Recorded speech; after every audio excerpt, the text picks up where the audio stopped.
जब कुरान पाक को तफसीर से तर्जुमे से पढ़ते हैं तो आपको पता चलता है कि महरम और नामहरम का क्या कॉन्सेप्ट। तो मैंने ये देखा कि पर्दा तो मैं पहले भी करती थी, लेकिन मैं क्योंकि शरई पर्दा नहीं करती थी, अपनी फ़ैमिली में जो भी बुज़ुर्ग वगैरह मर्द वगैरह हैं उनसे पर्दा नहीं करती थी।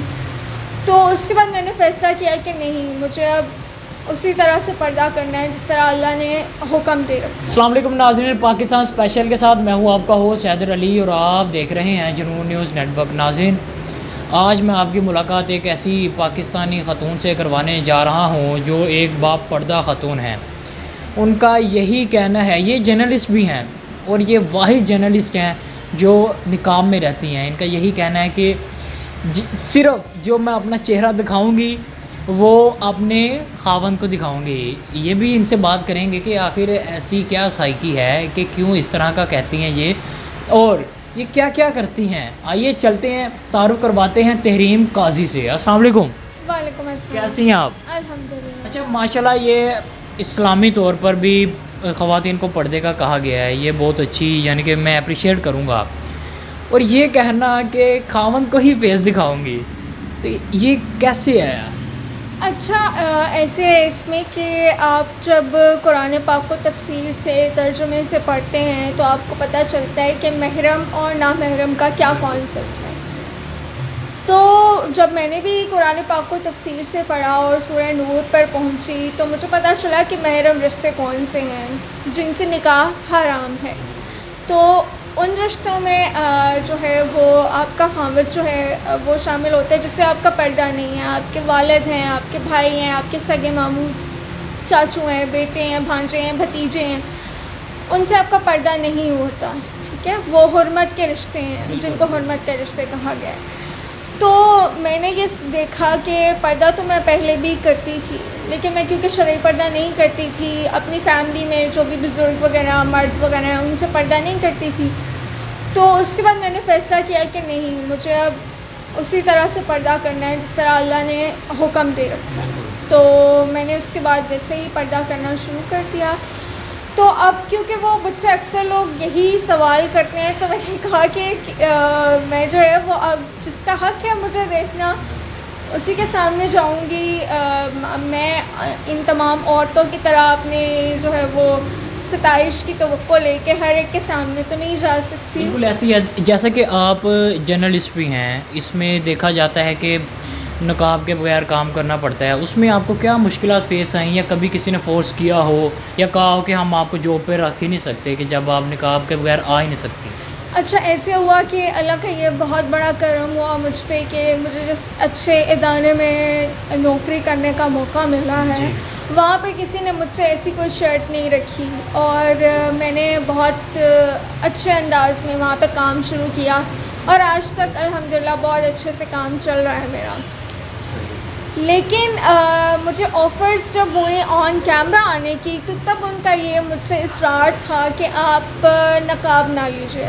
तो मैंने कहा कि नहीं, इट्स नॉट पॉसिबल। मेरी वैल्यूज़, जो मेरा सोचने का एक सिस्टम है, जो मेरी एक थिंकिंग है, जो मेरा एक होता है आपकी पर्सनालिटी होती है, मैं ये नहीं कर पाऊँगी क्योंकि ये मैं अपने अल्लाह के लिए करती हूँ। तो मेरे से नहीं ये होगा, मेरे लिए पॉसिबल नहीं है। तो अल्लाह ने बहुत इज़्ज़त दी, बहुत एहसान किया। तो मुझे यही लगता है कि आप अपने रूट्स से जुड़ के और आप अपनी जब इक़दार से जुड़ के रहते हैं तो आपके लिए ज़िंदगी में मसाइल नहीं पैदा होते। बिल्कुल ऐसी है, औरत की शान पर्दे में ही है, जिस तरह यही कहा जाता है। क्या कभी कोई ऑफ़र हुई फ्रेंड की तरफ से कि नकाब उतारो, इतने पैसे दूंगी, या कोई ऐसी ही बीट लगाई हो किसी फ्रेंड ने? कुछ इस तरह के होते हैं ना नोटी फ्रेंड्स, तो उस वाले से एक तो बात मैं क्लियर करना चाहती हूँ कि मेरा कोई मर्द फ्रेंड ना आज तक था ना है। लड़की की बात हो रही है, मैंने मर्द की बात की नहीं, मैंने फ्रेंड की बात की है। फ्रेंड लड़कियों के सामने तो मतलब ये था ना कि एक बात और क्लियर करती चलो कि मेरी कोई ज़्यादा फ्रेंड्स नहीं है, मैं अमूमी तौर पर फ्रेंड्स बनाती ही नहीं हूँ। हाँ, सबके साथ अच्छा एक ताल्लुक़ ज़रूर होता है, लेकिन फ्रेंड्स वाला सिस्टम नहीं है। और हाँ, जिन्होंने देखा हुआ है, मतलब बहुत सी लड़कियाँ जिन्होंने देखा हुआ है मुझे, और बहुत सी ऐसी भी हैं जो बड़े अरसे हम साथ रहे और नहीं देख पाए क्योंकि हमारा कभी अलहदगी में मुलाकात ही नहीं हुई। क्लास में हुई तो वो ज़ाहिर है, आप यूनिवर्सिटी में होते, यूनिवर्सिटी में जब आप होते हैं तो आप उस वक्त तो सारे लोग मौजूद होते हैं, आप नहीं उतार सकते हैं पर्दा। तो मेरी बहुत सी क्लास फेलोज़ हैं जिन्होंने मुझे थ्रू आउट नहीं देखा, मतलब मुझे पर्दे के बगैर नहीं देखा, पिक्चर्स में देखा होगा क्योंकि वो ऑब्वियसली मैं पिक्चर्स ही दिखा सकती थी उन्हें, लेकिन वैसे नहीं उन्होंने मुझे देखा। सही, बहुत अच्छी बात है। मैं भी आपसे बहुत इम्प्रेस हुआ हूँ और मज़ीद हो रहा हूँ।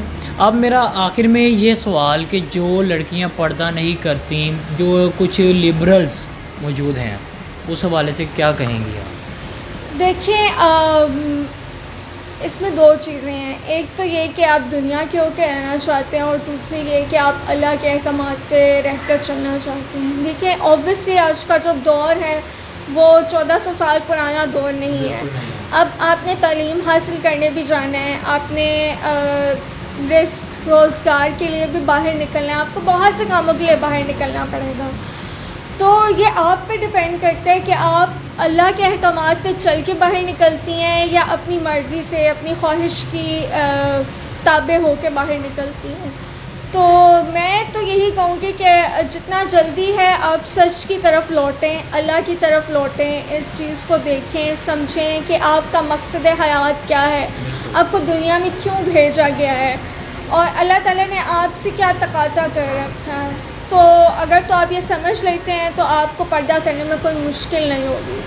हाँ, लेकिन अगर आप अपने नफ्स की ख्वाहिश पे चलना चाहते हैं, आप दुनिया के साथ चलना चाहते हैं, दुनिया की रौह के साथ बहना चाहते हैं, तो फिर आपके लिए आपकी मर्ज़ी है, आप बिना पर्दे के भी निकलें। जी तहरीम, आखिर में मेरा आपसे ये सवाल है कि शादी का कब तक आपका प्लान है? जो आपके हस्बैंड होंगे, आपने एक सोचा तो होगा इस तरह की होनी चाहिए, पर्सनैलिटी किस तरह की होनी चाहिए, इस हवाले से हमारे नाज़रीन को, अपने फ़ैन्स को बताती चलें।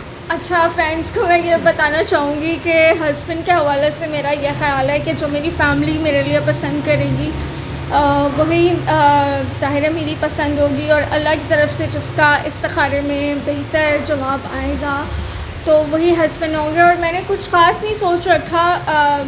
मुझे लगता है कि जिसको अल्लाह ने मेरे लिए बनाया होगा, मेरे दिल में ख़ुद ही उसके लिए एहतराम पैदा हो जाएगा, मोहब्बत पैदा हो जाएगी और वो भी निकाह के बाद पैदा होगी।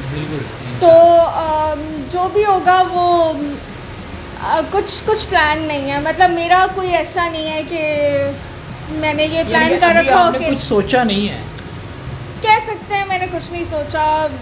मैं ज़िंदगी को ना एक वाक़ई की तरह लेती हूँ कि आप हर रोज़ एक नए एक्सपीरियंस से गुज़र रहे होते हैं और हर रोज़ आप कुछ नया देख रहे होते हैं। जी हमारी भी दुआ है कि अल्लाह ताला आपको जो भी मिलवाए अच्छा ही हो, आपकी ख्वाहिश के मुताबिक ही हो।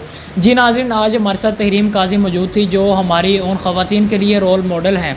जैसा कि हमारे माशरे का जो हाल हो चुका है, लड़कियों का जो हाल हो चुका है, वो आप सबके सामने ही है। इसी के साथ मुझे मेरी टीम को दीजिए इजाज़त। अल्लाह हाफ़िज़।